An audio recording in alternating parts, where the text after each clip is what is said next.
Баршаңызға сәлем, құрметті менің көрермендерім, менің арнама қош келдіңіздер. Мен бүгін сіздермен папамыздың туылған күніне жасаған молочная девочка, яғни сүтті қыз тортының рецептімен бөлісемін. Видеоны соңына дейін қараңыздар. Ең бірінші үлкендеу ыдыс алып, бөлме температурасында еріген сары майды саламын. Міндетті түрде 82% сары май болғаны дұрыс. Оның үстіне жұмыртқамызды саламыз. Одан соң қоюлығы 8-5%-ды сгущенканы салып, барлығын миксермен араластырамыз. Осы тортқа қажетті ингредиенттердің барлығын төменге описание бөліміне жазып қоятын боламын. Сол жерден қарап дайындасаңыздар болады.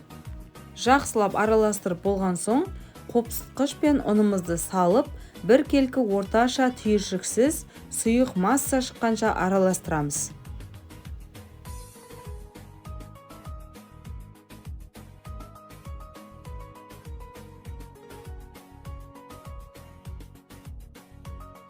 Енді пергамент қағаздарына дәл осы видеодағыдай форма береміз. Егер форма болмаса, тарелканың көмегімен домалақ етіп сызып алсаңыз болады.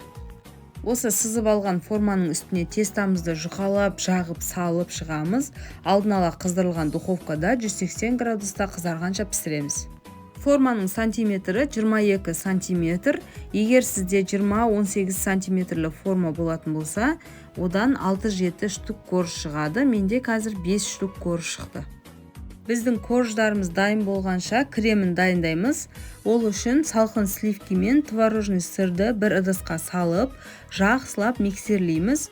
Одан кейін қант ұнтағын салып, тағы да бір келкі болғанша миксерлейтін боламыз. Крем дәл осындай өз формасын ұстайтындай қоюлықта болуы керек. Коржды осындай бір ыдыстың көмегімен доп-домалақ бір келкі болуы үшін кесіп аламыз.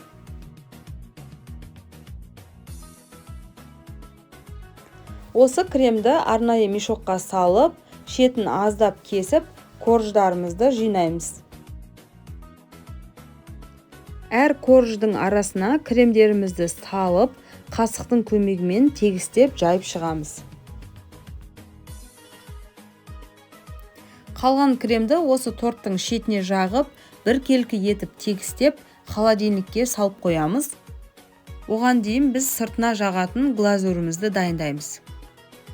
Бір ыдысқа аздап қана сливкиімізді құйып, оның үстіне осындай түйіршікті шоколадты глазурлерімізді салып, сулы моншада ерітетін боламыз. Осы глазур ерігеннен кейін аздап салқындатып, осындай арнайы мешокқа құйып, шет-шетіне осылай жағып шығамыз, әдемі форма беру үшін.